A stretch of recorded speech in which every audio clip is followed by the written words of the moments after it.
Welcome back to the Slogcast. I want to tell you about a show that I played many years ago in the band that I fronted. It was, let's see, I can't even remember the year, but it was a Friday the 13th show. So we decided what we're going to do is we're going to have a little more theatrics than we usually did. And so we all kind of had our own ideas as to what we wanted ourselves to look like or be or what have you. And I think that also the release of the new Halloween movie, I don't even know if they've made another one since then. They may have, I don't know. There was a Halloween movie coming out, so we were kind of playing off of that theme as well, which actually, looking back on it now, or what we were dressed up as had nothing to do with the movie. So we get to the venue. I'm trying to remember all this stuff in order here. We got to the venue, and all of our equipment got loaded in. And then we were downstairs in this green room. And if you don't know what a green room is, it's not an actual room that's green.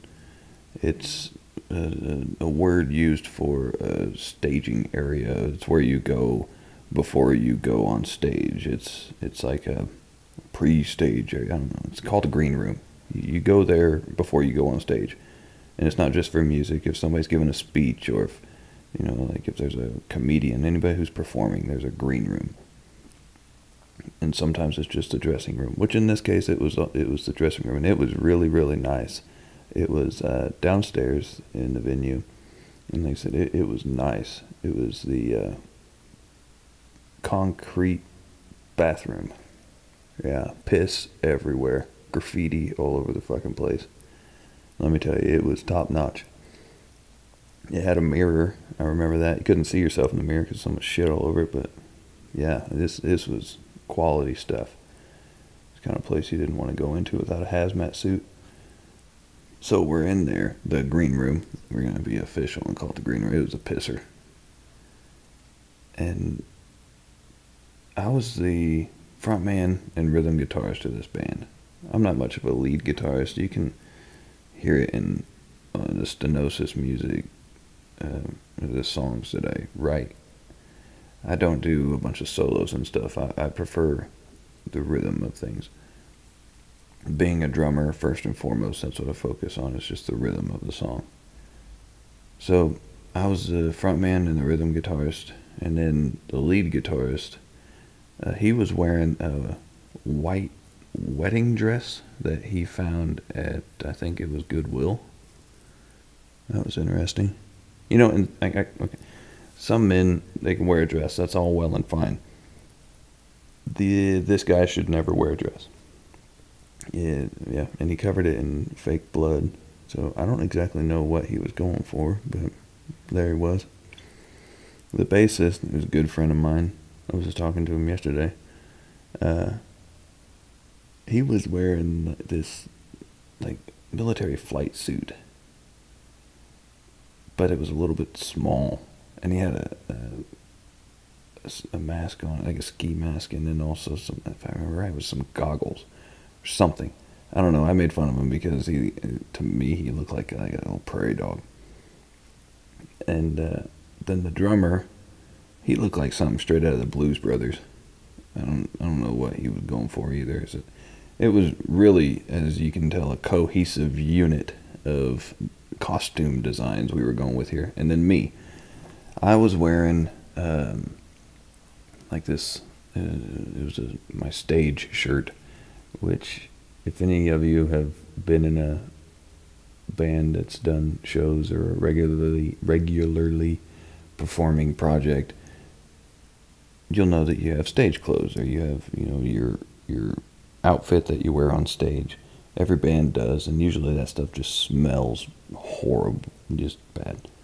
So I'm wearing my stage shirt, which was like this, I don't know how to describe it. It was like a Warren Star style shirt, something I wouldn't wear today. And then my rock star jeans or whatever the hell you want to call them, and boots. Really, my outfit wasn't much different than any other show that we were going to play.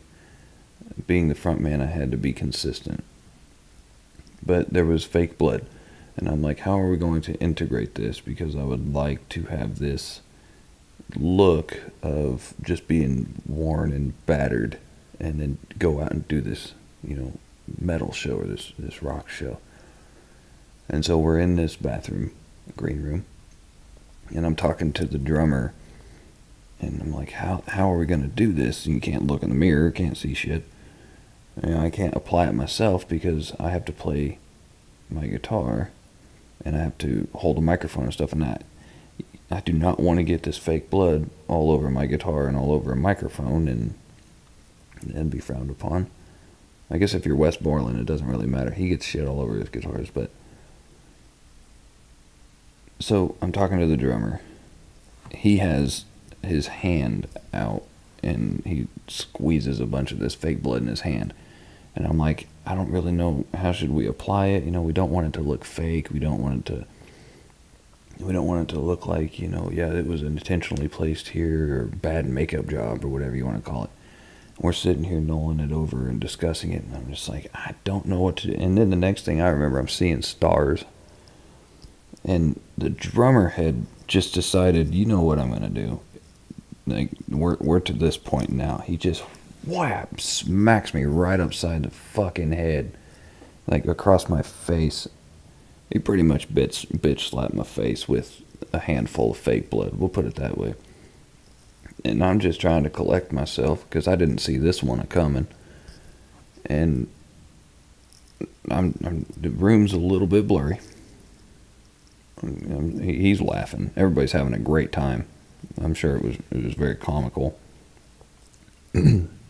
Excuse me. And I come to my senses, and I realized that he had just hauled off and whacked me right upside the face. And this fake blood had it hit the palm of his hand, caught me right about the left cheekbone, a little bit further back. So this fake blood had splattered from that point up into my hair, across my eyes and my nose, and across my mouth, and down onto my shirt. It was quite a bit of fake blood. And it wasn't the really, really runny shit. It was like it's kind of like a paste in a way. I don't know, like a oil paint. But at first I was like, what the... Yeah, I was pissed. Just somebody haul off and hit you. But then I realized it actually turned out really well. Like I said, I couldn't look in the mirror. Somebody took a picture on the cell phone and showed me. And I was thinking, yeah, this looks pretty damn cool. Plus, the redness of my face from getting hauled off and bitch slapped, that adds to it. And so I'm into it now. I'm like, yeah, this is looking great. This is good. And it was a quick solution to a problem we had spent, I don't even know how long discussing as to what we wanted to do. We had to get it just right. And the answer was hauling off and punching a singer, I guess. So we go from the green room, the pisser. We're walking out to the stage because there was people doing sound check for us. We always had people do sound check for us. I don't like doing sound check. So usually a group of people would do it for us, and we'd walk out and then just start the show. And it's a great way of doing things. So as we're walking out, we're at the foot of these stairs, and you have to walk up these concrete stairs. I think they were concrete. And then as you walked up to the stairs, you would turn left and then head your way to stage. So we come out of the bathroom, green room, whatever, and people knew that we were in there because it was closed off since we were in there. So there was a line of people who wanted to go to the bathroom, and then there were also people who knew that we were in there, so they were waiting. And as we walk out, I try to stick to the back of the crowd. I'm not the kind of guy that really I'm not a boisterous guy. I stick to the back of the crowd and just make my way to the stage whenever things are going on.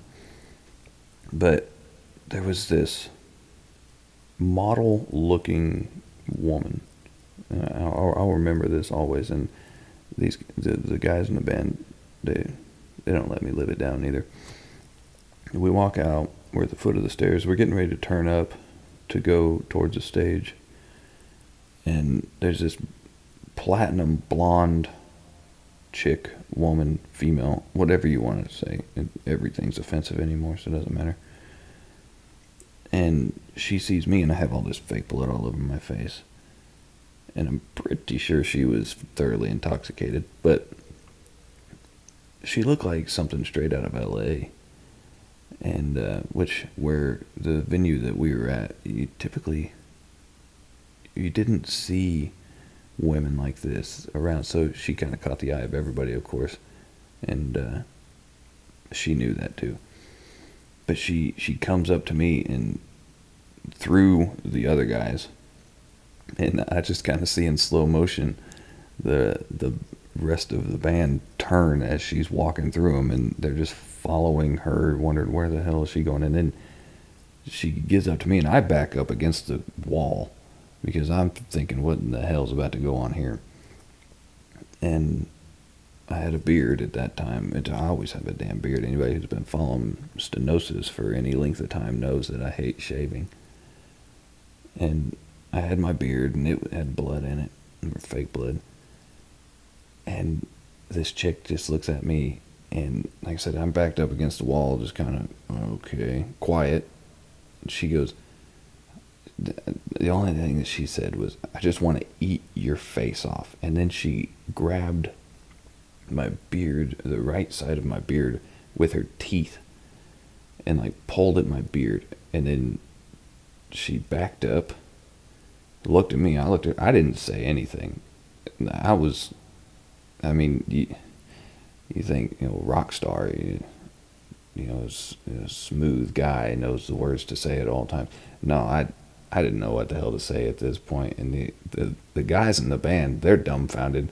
Their jaws are sitting on the floor. They're not sure exactly what the hell's going on, because they know that this is not exactly my element either.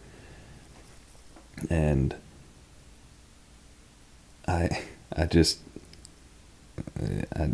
it was such a slow motion moment, I guess you could say. And then she just walked off, and we continued up the stairs, and the guys were just looking at me, and I was like, I don't know. And it was just one of those crazy moments before a show. Sometimes those things happen. Sometimes you get a really attractive blonde woman walk up to you, and she tells you she wants to eat your face off, and then pulls at your beard with her teeth, and then walks away. And like I said, that's one of those times where I could sit here all day long and tell you that I played it cool and I knew exactly what to say, and I was just top shit that day. But nope, I was dumbfounded and caught off guard and backed up against a wall and handled it opposite as you would expect a quote-unquote rock star to handle it.